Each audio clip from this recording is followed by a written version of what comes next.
আজকের explanation crime thriller নিয়ে নির্মিত একটি বলিউড মুভির উপরে, যে নানান রকমের টুইস্ট দিয়ে ভরপুর। আপনার মাথা নষ্ট করার মতো ক্ষমতা রাখে মুভিটি। তো চলুন শুরু করি। এই গল্পটি শুরু হয় কাশ্মীর থেকে, যেখানে অফিসার বিক্রম রক্তাক্ত অবস্থায় উঠে আসে ও একটি সুষমা নামের মেয়েকে খুঁজতে থাকে, যার আওয়াজ আমরা শুনতে পাই একটি ঘরের মধ্যে থেকে। বিক্রম ওই ঘরের সামনে ছুটে আসে আর কিছু লোকের সামনে এসে অনুরোধ করতে থাকে ওই মেয়েটিকে ছেড়ে দেওয়ার জন্য। ওরা কোনো কথা না শুনে মেয়েটির উপরে পেট্রোল ছড়িয়ে আগুন ধরিয়ে দেয়। এটা দেখে বিক্রম সহ্য না করতে পেরে জ্ঞান হারিয়ে পড়ে যায়।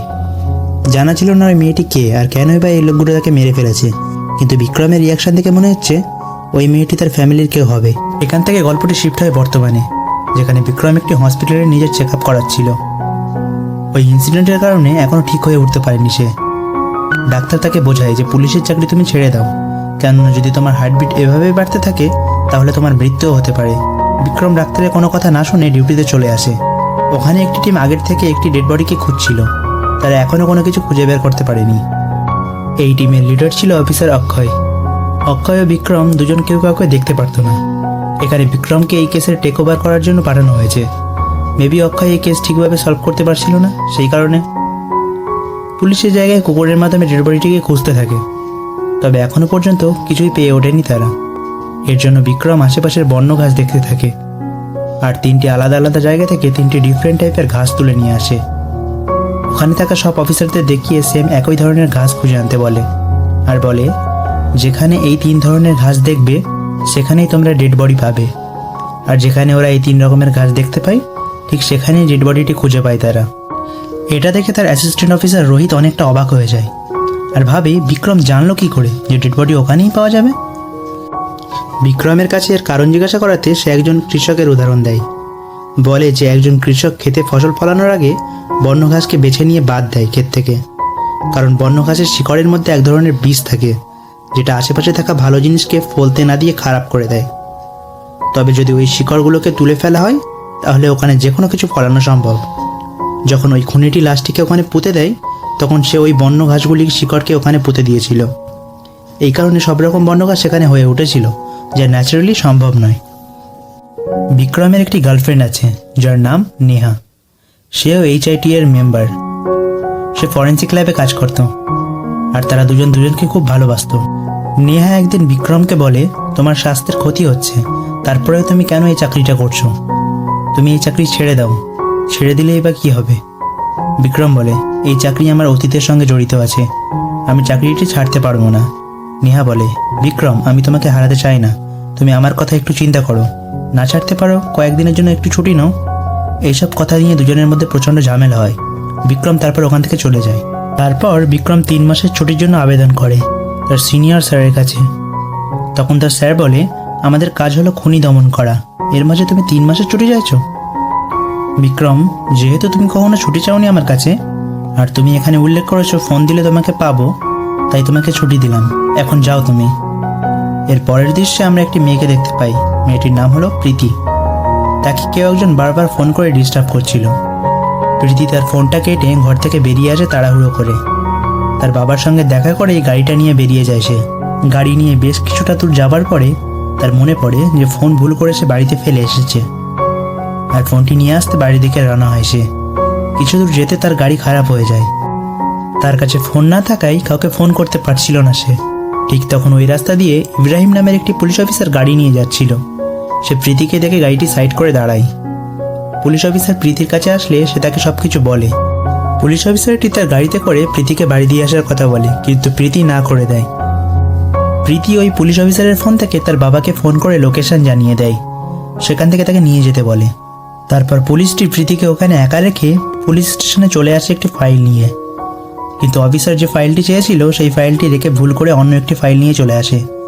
সেই জন্য ইব্রাহিম ওই ফাইলটি আনার জন্য আবার বেরিয়ে যায়। ইব্রাহিম যাবার সময় দেখে প্রীতি একটি নীল রঙের গাড়ির সামনে দাঁড়িয়ে কথা বলছে। ইব্রাহিম মনে করে সে হয়তো তার বাবার সঙ্গে কথা বলছে। তারপর সে পুলিশ স্টেশনে যায় আর ফাইল নিয়ে আবার ফিরে আসার সময় দেখে প্রীতির বাবা ওই গাড়ির সামনে দাঁড়িয়ে আছে। তাই সে গাড়িটি আবার সাইড করে দাঁড়ায় আর প্রীতির বাবাকে জিজ্ঞাসা করে কি হয়েছে। প্রীতির বাবা বলে, আমি আমার মেয়েকে খুঁজছি, পাচ্ছি না।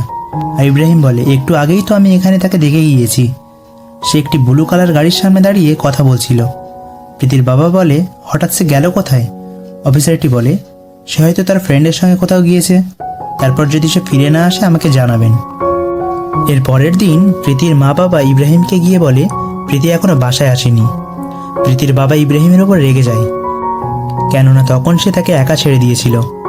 ইব্রাহিম বলে, দেখুন, আমি কারো চাকর নই যে ডিউটি না করে আপনাদের পার্সোনাল কাজ করব। এরপরেও আমি প্রীতিকে বলেছিলাম তাকে বাসায় ছেড়ে দেওয়ার জন্য, কিন্তু সে নিজেই তো আসেনি। যাই হোক, একটি মিসিং ডায়েরি করুন, আমরা প্রীতিকে খোঁজাখুঁজির ব্যবস্থা করছি। তারা ওই রাস্তার আশেপাশে সিসিটিভি ফুটেজ চেক করে, কিন্তু তারা দেখে যে কোনো ধরনের ব্লু কালারের গাড়ি ওখান থেকে যায়নি। তাহলে ব্লু কালারের গাড়িটি সিসি ক্যামেরা থেকে কিভাবে উধাও হয়ে গেল? এর পরের দিন ইব্রাহিমকে সাসপেন্ড করে দেওয়া হয়, কেননা প্রীতির বাবা মা তার বিরুদ্ধে কমপ্লেন করেছিল। এরপর 2 মাস পার হয়ে গেল। নেহার অফিসের বন্ধু সিন্ধি বিক্রমকে ফোন করে বলে আজ 2 দিন ধরে নেহাকে খুঁজে পাওয়া যাচ্ছে না, তার মোবাইলও সুইচ অফ, আর বাড়িতে কোনো খোঁজ খবর পাওয়া যাচ্ছে না। এইটা শুনে বিক্রম চিন্তায় পড়ে যায়, একজন মানুষ 2 দিন ধরে কোথায় গেল? সে এক মুহূর্ত দেরি না করে তার অফিসে চলে যায় আর সিনিয়র অফিসারকে জিজ্ঞাসা করে স্যার এসব কী হচ্ছে, নেহাকে কয়েকদিন ধরে খুঁজে পাওয়া যাচ্ছে না। অফিসার বলে, হ্যাঁ বিক্রম, তুমি কোনো চিন্তা করো না, আমরা নেহাকে খোঁজার চেষ্টা শুরু করে দিয়েছি। বিক্রম বলে, স্যার কেসটি আমাকে হ্যান্ড ওভার করুন। কিন্তু এই কেসটির ইনভেস্টিগেশন করছিল অক্ষয়, সে ছিল বিক্রমের শত্রু। অক্ষয় বলে, কেসটির কথা তুমি ভুলে যাও বিক্রম, কেননা আমার তোমার উপরেও সন্দেহ আছে, কারণ নেহা হলো তোমার গার্লফ্রেন্ড, আর এখন তুমি 3 মাস ছুটি নিয়ে এখান থেকে ভ্যানিশ হয়ে গিয়েছো। বিক্রম তার অফিসারকে বোঝানোর চেষ্টা করে অক্ষয় শুধু শুধু আমার পিছনে লেগে থাকবে, কেসটির ইনভেস্টিগেশন করবে না। বিক্রম এই কেসের সাসপেক্ট হওয়াতে কোনো ক্রমেই তাকে কেসটি দেওয়া হয় না। বিক্রম বলে, যা হয় হবে, আমি নেহাকে ঠিকই খুঁজে বের করব। এরপর বিক্রম আর রোহিত মিলে নেহাকে খোঁজা শুরু করে দেয়। প্রথমে সে নেহার বাড়িতে যায়, আর ঘরে ঢোকার সময় সে এক ধরনের আতরের গন্ধ পায়। সে ঘরের ভেতরটা ভালো করে চেক করে, কিন্তু সেখানে সে কিছুই পায় না, শুধুমাত্র ওই আতরের গন্ধ ছড়া। এরপর বিক্রম যায় তার বন্ধু সিন্ধের কাছে আর বলে নেহার সলভ করা সমস্ত কেসের ডিটেলস আমার চাই। এরপর বিক্রম সেই ফাইলগুলো চেক করে যেগুলো নেহা লাস্ট 2 মাস ধরে সলভ করেছিল। এখানে বিক্রম প্রীতির কেসটিকে দেখতে পাই। দেখে নেহা প্রীতির কেসটি ইনভেস্টিগেশন করছিল। এটি ছিল তার লাস্ট কেস। এই কেসটি সলভ করার সময় সে গায়েব হয়ে যায়, আর একই শহর থেকে 2জন মেয়েই গায়েব হয়েছে। তাই সেভাবে প্রীতিকে যে কিডন্যাপ করেছে, নেহাকেও সেই কিডন্যাপ করেছে। এরপর বিক্রম শ্রীনিবাস নামের একজনের সঙ্গে দেখা করতে যায়, যে প্রীতির কেসটি ইনভেস্টিগেশন করছিল। শ্রীনিবাস বলে যে জায়গা থেকে প্রীতিকে কিডন্যাপ করে নিয়েছিল সেখান থেকে কিছু ক্লু পাওয়া গেছে, আর এক টুকরো তুলো প্রীতির গাড়ি থেকে পাওয়া গিয়েছিল। এরপর বিক্রম তুলোটি নাকের ধারে নিয়ে গিয়ে শুকে বুঝতে পারে যে নেহার রুমে যে গন্ধ পাওয়া গিয়েছিল এই তুলোর মধ্যেও সেই গন্ধই রয়েছে। এর পরের দৃশ্যে আমরা দেখি বিক্রম তার সিনিয়র স্যারের কাছে গিয়ে প্রীতির কেসটি নিয়ে নেয়। বিক্রম রোহিতকে নিয়ে তার কাজে লেগে পড়ে। প্রথমে দেখা করে ইব্রাহিমের সাথে। বিক্রম বলে, তোমার সঙ্গে আমার কিছু গুরুত্বপূর্ণ কথা আছে, আমাকে তোমার বাড়ি নিয়ে চলো। এরপর ইব্রাহিমের সাথে তাদের বাড়ি রওনা দেয়। যাওয়ার সময় ইব্রাহিম একটা গ্যারেজের সামনে দাঁড়াতে বলে, কারণ ওই গ্যারেজে ইব্রাহিম তার স্কুটি ঠিক করতে দিয়েছিল। এরপর তারা সেখান থেকে ইব্রাহিমের বাড়িতে আসে আর ওই দিন কী হয়েছিল তা জিজ্ঞাসা করে। ইব্রাহিম সব কিছু খুলে বলে। তারপর বিক্রম তার বাড়িতে চারিপাশে ঘুরে দেখতে থাকে, এই বাড়িতে ওই ধরনের কোনো গন্ধ আছে কিনা সেটা চেকও করে। তারপর এইসব ইনফরমেশন নিয়ে তার বাড়ি থেকে বেরিয়ে পড়ে। তারপর চলে যায় প্রীতির কলেজে। সেখানে গিয়ে তার সব ফ্রেন্ডদেরকে জিজ্ঞাসাও করে। সেখানে প্রীতির 2জন বেস্ট ফ্রেন্ড ছিল, তাদেরও জিজ্ঞাসা করে। একজনের নাম ছিল অজয় আর একজনের নাম ছিল সন্ধ্যা। তারা জানায় যে নিখোঁজ হওয়ার আগের দিন তার সঙ্গে দেখা এবং কথা হয়েছিল তাদের। কিডন্যাপ হওয়ার আগের দিন তারা একটা ক্লাবে পার্টি করতে গিয়েছিল। সে কলেজের সবার সঙ্গে মিলেমিশে থাকতো, কিন্তু চন্দ্রমল্লিক স্যারের সঙ্গে প্রায় সময় ঝামেলা হতো তার। এরপর বিক্রম চন্দ্রমল্লিক স্যারের সঙ্গে দেখা করতে যায়। তিনি বলেন প্রীতি বাজে ছেলেদের সঙ্গে ঘুরে বেড়াতো, ছোট ছোট ড্রেস পরতো আর মদ খেয়ে মাতলামি করতো, সেই কারণে আমি তাকে ভালো হওয়ার কথা বলতাম। এরপর বিক্রম রোহিতের ওপর চিৎকার করে ওঠে তার রাগ ঠান্ডা করার জন্য। রোহিতের উপরে চিৎকার করার কারণ প্রিন্সিপাল যাতে ভয় পেয়ে যায়। তার সঙ্গে সঙ্গে বাকি সন্দেহভাজন ব্যক্তিদেরও ডিএনএ স্যাম্পল নিয়ে যায়। এর পরের দৃশ্যে আমরা দেখি বিক্রম নাইট ক্লাবে কুলু খোঁজার জন্য গিয়েছে। সেখানে সন্দীপ নামের একটি ছেলেকে জিজ্ঞাসা করে, তুমি প্রীতি ও নেহার সম্বন্ধে কিছু জানো কি? আর বলে, তুমি যদি সত্যি কথা না বলো তাহলে তোমাকে জেলে বন্দি করে দেব। সন্দীপ বিক্রমকে জোরে ধাক্কা দিয়ে ওখান থেকে পালিয়ে যায়। বিক্রম কিছু দূর গিয়ে তাকে ধরে ফেলে আর সেখানে তাকে মারতে থাকে। শেষে জানা যায় তার কাছে ড্রাগস থাকার কারণে সে পালিয়ে যাচ্ছিল। এই কেসে তার কোনো হাত ছিল না। এর পরের দিন বিক্রম প্রীতির বাবার বাড়িতে যায়। সেখানে একটি পুজোর আয়োজন করতে বলে আর প্রীতির সমস্ত বন্ধু বান্ধবী ও তাদের আত্মীয় স্বজনকে সেখানে ইনভাইট করতে বলে। বিক্রমের কথায় তারা রাজিও হয়ে যায়। শ্রীনিবাস জিজ্ঞাসা করে, এরকম ধরনের পুজো কেন? বিক্রম বলে, সবসময় এই ধরনের কেসের মধ্যে কোনো না কোনো আত্মীয় স্বজনের মধ্যে একজন জড়িয়ে থাকে, আর তাদের মধ্যে যদি কেউ এই কেসের সঙ্গে জড়িত থাকে সে কালকে পুজোতে অংশগ্রহণ করবে না। যদি সে এখানে এসেও থাকে তাকে আমরা ঠিকই ধরে ফেলবো। পরের দিন সময় মতো পুজো শুরু হয়ে যায় এবং বিক্রম সব গেস্টের উপরে নজর রাখতে শুরু করে। তখন মীনাক্ষী নামের একটি মেয়ে দৌড়াতে দৌড়াতে আসে, বলে, স্যার আপনি একটু আমার সঙ্গে আমার বাসায় চলুন, দেখে যান সেইখানে কি হয়েছে। এটা শুনে মীনাক্ষীর বাসায় সবাই চলে আসে। বিক্রম দেখে মীনাক্ষীর বাসার সামনে কেউ একজন একটা কাগজে কিছু লিখে চলে গিয়েছে। সেখানে লেখা ছিল, রাজু গেস্ট হাউস নামে একটি জায়গাতে ডেড বডি আছে। সবার শেষে বিক্রমের নাম লেখা ছিল। এটা দেখে বিক্রমের মাথার উপরে যেন আকাশ ভেঙে পড়ে। ওখানে ওই ডেড বডিটি কার হবে, প্রীতির নাকি নেহার? এই কথা চিন্তা করতে করতে বিক্রম ওখানে বেহুশ হয়ে পড়ে যায়। এরপর ফ্ল্যাশব্যাক দেখানো হয়। এখানে আমরা সুস্মিতা নামের একটি মেয়েকে দেখতে পাই। সেই বিক্রমকে বলেছিল কতগুলি লোক আমাদের উপর নজর রাখছিল এবং তাদেরকে দেখে খুবই ভয়ঙ্কর মনে হচ্ছিল, আর বিক্রম তার কথাকে মিথ্যা ভেবে ওষুধ খেয়ে নিতে বলে, তবে সে কোনো মিথ্যা কথা বলছিল না। এখানে আবার প্রেজেন্টে দেখানো হয়। বিক্রমের জ্ঞান ফিরে আসে। তারপরে সে চলে যায় রাজু গেস্ট হাউস নামের সেই জায়গাটিতে, যে জায়গাটির নাম ওই কাগজে লেখা ছিল। তারপরে ওখানে ওরা সবাই ভালো করে খুঁজতে থাকে, কিন্তু ওখানে কিছুই পায় না। তাই তারা আবার মীনাক্ষীর বাসায় চলে যায়, যার বাসায় এই কাগজটি পাওয়া গিয়েছিল। সেখানে বিক্রম একটি পেইন্টিং লক্ষ্য করে, যেটা মীনাক্ষী নিজেই তৈরি করেছিল। ওই লেখা ড্রয়িংয়ের মধ্যে বিক্রম কিছুটা সাদৃশ্য খুঁজে পায়, তাই সে লুকিয়ে ড্রয়িংয়ের একটি ফটো তুলে নেয় আর একজন ড্রয়িং স্পেশালিস্টের কাছে গিয়ে ড্রয়িং আর ওই লেখাটিকে একটু পরীক্ষা করে দেখতে বলে, এই দুইয়ের মধ্যে কোনো সম্পর্ক আছে নাকি। তারপর এই ড্রয়িং স্পেশালিস্ট বলে, এই লেখা আর ড্রয়িংয়ের মধ্যে 99% মিল আছে।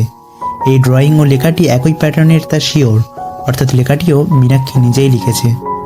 বিক্রম পুলিশ ফোর্স নিয়ে মীনাক্ষীর বাড়িতে চলে যায়। সেখানে তল্লাশি শুরু করে দেয়। খুঁজতে খুঁজতে মীনাক্ষীর গাড়ির মধ্যে ওই একই ধরনের অনেকগুলো নোটস পায়, যেগুলিতে মীনাক্ষী ওই লেখা প্র্যাকটিস করেছিল।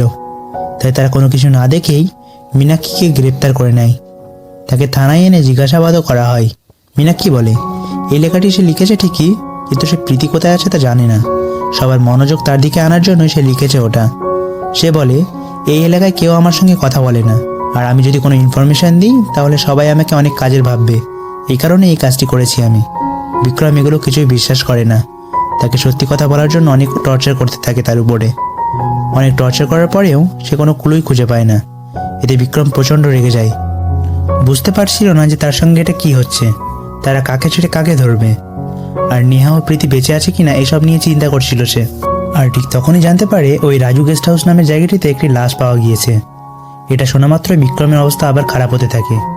সে আরও বেশি চিন্তা করতে থাকে, ওই লাশটি প্রীতি ও নেহার মধ্যে কার হতে পারে। এগুলি নিয়ে চিন্তা করতে করতে সে আবার অতীতের মধ্যে চলে যায়। এখানে আমরা দেখি বিক্রমের সামনে কতগুলো লোক সুস্মিতাকে আগুনে জ্বালিয়ে দিচ্ছিল, কিন্তু বিক্রম কিছুই করতে পারছে না। এর পিছনের রহস্য কি, সে কেনই বা এটা দেখে। পরের দৃশ্যে আবার প্রেজেন্টে দেখানো হয়। আমরা দেখতে পাই বিক্রম ও তার দল সেই ডেড বডির কাছে চলে যায়। সেখানে ডেড বডিটির অবস্থা খুবই খারাপ ছিল। সেটা দেখে বিক্রম বমি করতে থাকে। এরপর তারা জানতে পারে যে ডেড বডিটি ছিল প্রীতির। এটা শুনে বিক্রমের অনেকটা কষ্ট হয় প্রীতির জন্য।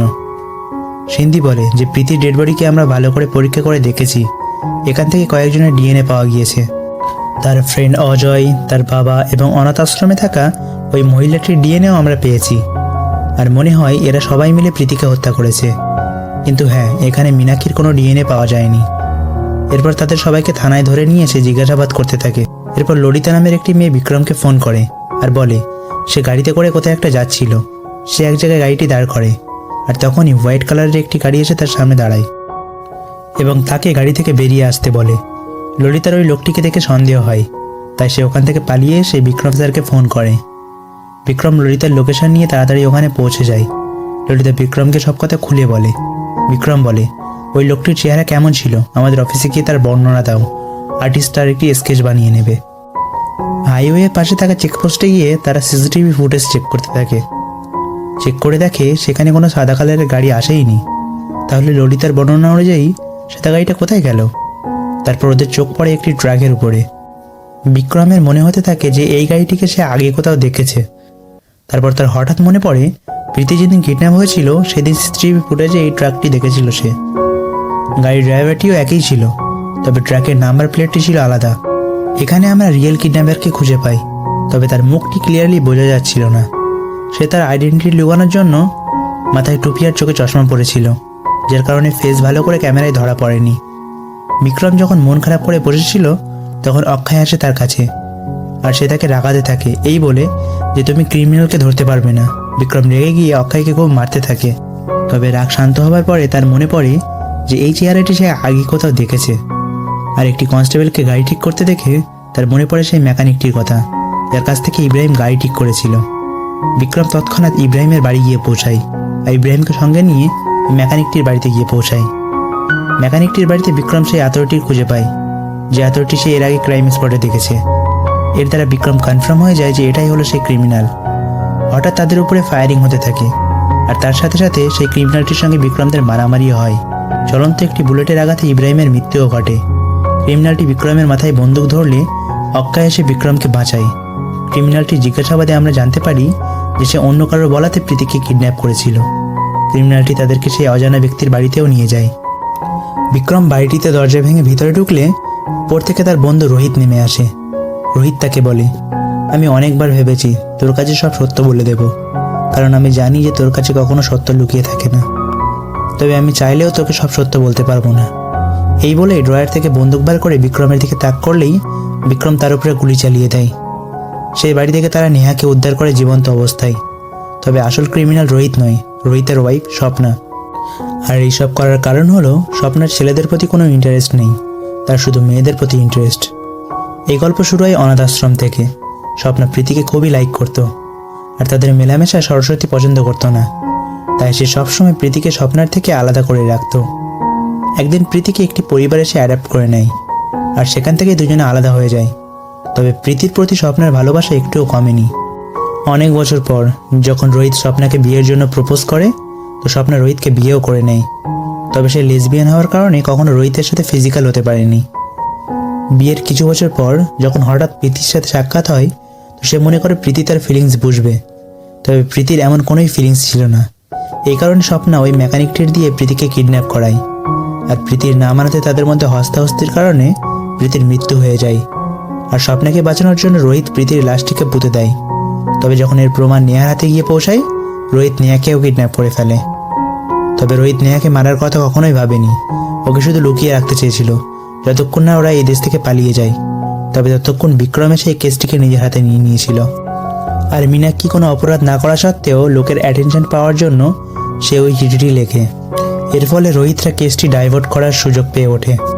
রোহিত বিক্রমকে না জানিয়ে সব সাসপেক্টদের ডিএনএ আবার কালেক্ট করে, আর প্রীতির ডেড বডিটি বার করে তাতে এভিডেন্স স্বরূপ ডিএনএগুলো দিয়ে দেয়, আর লাশটিকে রাজু গোডাউন নামের জায়গাটিতে পুঁতে দিয়ে আসে। এইভাবে তারা কেসটিকে লম্বা করার চেষ্টা করে, কিন্তু অ্যাট দি এন্ড তারা ধরা পড়ে যায়, আর এখানেই কেসটি ক্লোজ হয়ে যায়। বিক্রম রোহিতের একটি ডায়েরি পায়। সেই ডায়েরিতে বিক্রমের জন্য একটি চিঠি লেখা ছিল। চিঠিটি আমার হৃদয় ছুঁয়ে গিয়েছে। চিঠিতে লেখা ছিল, ডিয়ার বিক্রম, আমি নিশ্চিত যে একদিন তুমি আমার কাছে পৌঁছে যাবে, আর সেই দিন আমি তোমাকে আমার বন্দুক দিয়ে মারার চেষ্টা করব। তবে আমার বন্দুকে সেদিন গুলি থাকবে না, শুধু তোমার গুলিতেই আমি সম্মান নিয়ে মরতে পারবো। তোমার সাথে কাজ করে খুবই আনন্দ পেয়েছি। Your friends forever, Rohit. আর এখানে গল্পটি শেষ হয়ে যায়।